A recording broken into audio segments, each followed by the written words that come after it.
Hello, welcome to the Elevate Your Wellbeing podcast. I am really excited to sit down with you this week. So before I dive in, make sure you have your journal. That might be a simple or super fancy notebook. So make sure you have a pen as well. You might be using your notes app on your phone, or you might be opening up some notes to a document to take notes on your computer.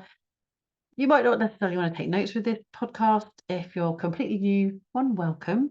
But it's more that I like to give you a little bit of a journal prompt to help you reflect. If you listened to episode 32, I dive into why journaling is so empowering to then reflect and honor your journey. You've got something to quite literally reflect back on and be like, oh, wow, that's what I've gone through. That's who I was and where I have grown and moved through these different obstacles. So it's really powerful. Also, make sure you have some water, make sure you're staying hydrated. And yes, we've got a first quarter moon in Scorpio coming up on Tuesday as this podcast goes live. So momentum is growing, but Scorpio can be an interesting thing. Scorpio, yeah,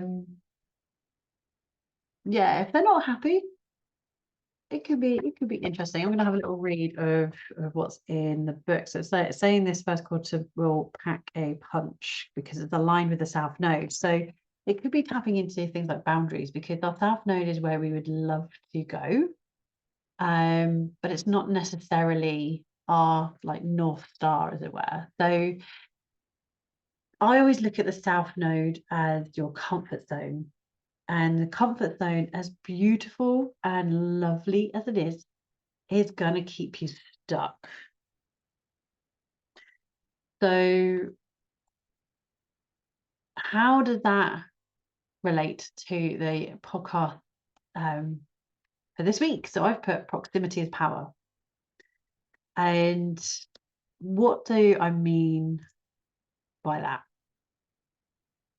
And it's literally like who you surround yourself with will really elevate or keep you stuck, basically. Put it really simple. So are you surrounding yourself with people who are elevating you, who are challenging you, but supporting you? How you feel empowered and uplifted when you're around them.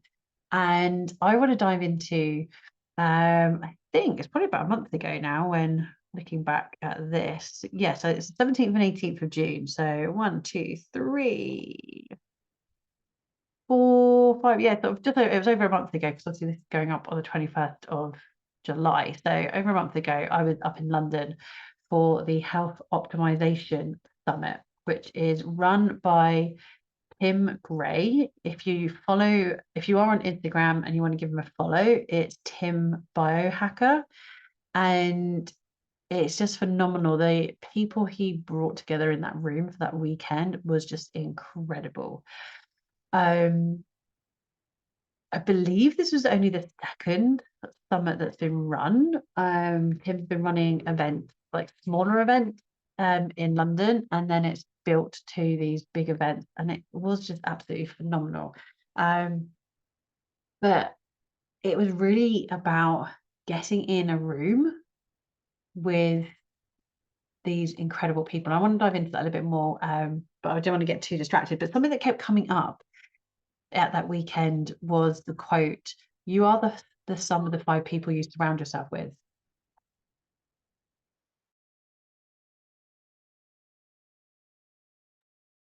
You are the sum of the 5 people that you surround yourself with. So if you surround yourself with people who can seem lazy, who gossip, who they smoke or eat really crappy foods, who complain, you will be the 6th person that will do all those things. If you hang out with people who are optimistic, who are joyful, who practice gratitude, who practice like healthy movement, like yoga or running or whatever it works for them, like what you're doing on this podcast, it's, if you're listening to this, then hopefully you're getting that element of being lifted up, you're learning something and you're feeling motivated or encouraged to do something that's going to help you quite literally elevate your well-being. if you are around 5 people that are like that, doing those elements of that, you will be the 6th person. This is where proximity is power. You will really get a difference in your mood, in your energy, in your mindset, in your belief, in how you go about and attack things when you get around people who can lift you up, see your potential. So what has this got to do with comfort zone? Well, you probably want to hang around with people who have very similar mindsets to you, very similar beliefs to you, because then you feel comfortable because you fit in. Getting in rooms where everyone else is smarter than you, everyone else is healthier than you, everyone else is more joyful than you, can feel really out of your comfort zone. But they can help lift you up. You can learn from them, and you can actually, sometimes it's even that confirmation that you're on the right journey. So the last few years, there's been a lot going on that can feel quite controversial with what you believe in. And being in that room that whole weekend with these people was really reassuring that what I'm doing, especially as I've shifted over the last 3 years, that what I am doing is not only empowering to myself, but it's really empowering to you as well. And it was really beautiful to have that recognition in how I've been moving through my life, especially in the last few years. And that was really, really powerful. And then there were people that were diving deeper into topics and subjects that I feel like I've just scratched the surface at. And this is really where I've come for me, that full circle. I was talking about that full circle, that spiral, that upward spiral last week's podcast. That's what's really come through for me, was being in these rooms and going, oh my God, this is why I am happy to let go of the title yoga teacher. Yes, I teach yoga, but that's such a small, minute thing, or like aspect of what it is that I actually am here to do, of what I do, of what I do offer. And that for me, it wasn't the studio that I said was my, a couple of episodes ago, I was saying that my yoga studio, I always called it my stepping stone, and I believed I would have a different space. It was what I was doing that was my stepping stone. It was what I was doing was my stepping stone. By serving other people to get a little taster, a little glimpse of what well-being can look and feel like. And at that time, it was rolling out a yoga mat and doing a few movements on the yoga mat. Getting people connected to being present, getting people connected with their breath, getting people like tapped in and like, what else, this is making me feel good. What else can I do? That was that golden ticket. That was for a lot of people that I saw in that yoga studio between 2014 and 2020. That for a lot of people, that was their golden ticket, their little taster of what else can I do? This feels good. What else can I do to help me feel good? And that was the realization I had by being at this event, was there is so much to the well-being industry. There is so much to the wellness industry. There is so much to expand on. And obviously I knew that, but when I had last been to these type of events, was quite literally called the yoga show. And I've even been to one that was in this same venue, 2015, maybe. I can't remember if it was, I kind of always pin everything around the 2016 before or after I got married sort of thing. So I can't quite remember when. I'm sure if my mum's listening to this episode, she'd probably be like, that was when we went there. That was then. Doesn't stick in my head. I can remember the venue. As soon as I saw where it was, I was like, I've been here before. And it was for a yoga show. But it was very, very, very, very niche in that everything I did, I lived and breathed, was yoga. But it was also keeping me stuck. I was in that comfort zone of, I'm a yoga teacher, I teach yoga, I help people do yoga, etc., etc. And that's where I had this shift that I was talking about in March 2021, a couple of episodes ago, with how I want to move and flow through from being, I don't want to say just a yoga teacher I say that I was just a yoga teacher, but it's literally just putting together that's who I was. That's what I was doing at the time. I'm not downplaying anyone that teaches yoga, and in any sense, it's just saying that was all I was doing. I was literally living and breathing it so much that it did nudge me to burnout. And I also got very much in my comfort zone because that was the bubble I was in. And I really needed that bubble to be popped. And it got well and truly popped. Which then helped me move more into that well-being aspect, healthy habits. What can you do quite literally to biohack? The Health Optimization Summit is all around biohacking. What can you do to optimize your sleep and optimize your hormones, optimize your sex life, optimize your mood, your energy? There was so much there, and it was so fascinating with like meeting people that I had followed online that were just absolutely phenomenal in their zone of genius with what they were sharing, and just being around so many incredible people that were interested. There was nearly, I think, 3,000 people there this weekend, which to some people might not sound a lot, but I think that is a lot of people that are really interested, especially if this was their second event in this sense. I loved it. I absolutely loved it. And it has really been that turning point for me. So I feel really, really powerful. So proximity is power. Who can you get around that's going to help lift you up? And again, this is where coaching really helps you, because it's getting around someone who believes in you. Sometimes it's that person that is just this one step. And maybe for you that's listening to this podcast right now, maybe that's all it is blah, blah, blah, I can't talk now. Maybe that is all that is accessible to you. As I said a couple of episodes ago, I was having coaching. One coach was literally, I was in their Facebook group because I was running this particular business. I still am. But because at that time I was running this particular business, the only access I had to this person was to go into their Facebook group. He was running it for free, but you have to have been within and set up in your business. So he was doing this additional mentorship, and that really helped elevate me. There was so much I've learned through having a business that has had a real ripple effect on my well-being. And I'm going to go into that on another podcast episode. But maybe you're not ready to, or you feel you're not ready to have an actual coach physically, whether that's meeting in person or whether that's in a group setting or whether that's one-on-one.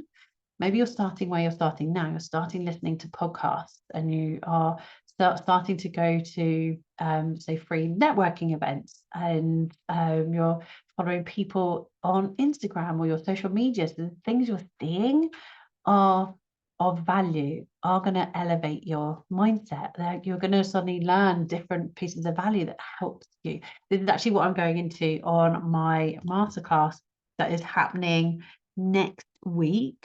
So this time next week, it would have been gone and done and dusted. It's on the 27th of July, but it's called Recharge. It's what can you do to quite literally plug in your battery and charge yourself up, because sometimes we're not aware of these simple but really accessible practices that we can do. So maybe that's your proximity, is joining a masterclass, and you might join live, or you might enjoy a replay. So there's lots of different ways that you can start getting surrounded by people that are going to help take you out of your comfort zone, but they're also going to bridge the gap to get you where you're wanting to go sooner. And I said this on, I think, the previous podcast episode about the upward spiral. And when I had that reminder on Facebook, I was like, oh my God, I have known about this since then. But I thought the first time I learned about it was in 2021. But I had known about it years before. Whereas if I was in that proximity of having a coach then, I would have learned about it then. And obviously everything happens for a reason. I totally believe that. So though that came into my life, I wasn't ready to work with that particular tool until it was reintroduced by Rachael Bell in OCA. So it's being more aware. This is where journaling can really help you, because you can reflect on what's going on. So, next time you say go into Facebook and your memories come up, have a look through that before you go into a reflective practice and be like, oh, wow, that's where I was at that time. Look what I was sharing. Look who I was tagging, who I was hanging around with. Were they helping or hindering you? Were they going to elevate you? Were they challenging you? Were they supporting you at the same time? And this is the thing. I've been in circles where, unfortunately, I was under the impression that they were elevating me, but actually they were making me feel like crap. And I just had to release and let it go. And it's sad, but if it's not elevating you, then you need to let it go. And it's the same with social media. I spoke last week on my social media break. Your social media break might be going through, who are you following? Do you actually get anything out of what you're seeing them share? And if it's people that you know and you don't want to unfollow them, just mute them so you don't see their feed unless you specifically seek them out and go onto their profile. So your journal prompt for this week is, what can you do to start getting out of your comfort zone? What can you do to start getting out of your comfort zone? And this can feel really challenging. And like with anything, start small. You don't have to go big.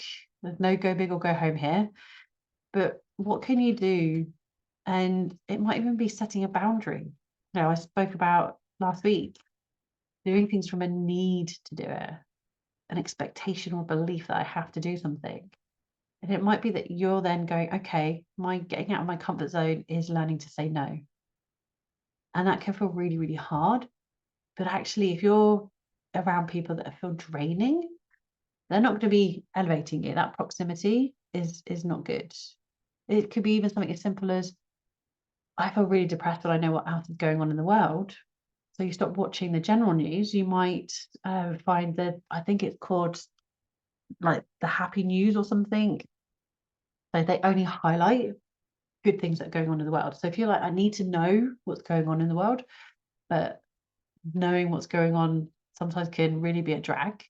So it's, what can you do so you let them watch in that? You know, I think it's really ironic that, like, if the 10 o'clock news as you're going to bed, or you're waking up and it's the 7 a.m. news, you're starting your day with other people's mess. You're ending your day with other people's mess. It's not optimal to do. So even if you need to know what's going on in the world, just check in when you're ready, drip feed it. Don't start your day, don't end your day with it, because that will have that ripple effect. So if you would like any of the information that I have shared with you today, it will be in the show notes. I would love for you to share on social media. Do tag me at @IamRachel_UK. All the details are in the show notes. If you are interested in joining me for the masterclass that's coming up on the 27th of July, all the details are in the show notes. That link will also take you to the previous masterclasses I've run if you would like to purchase any of those as well. Thank you for joining me, and I look forward to sitting down with you next week.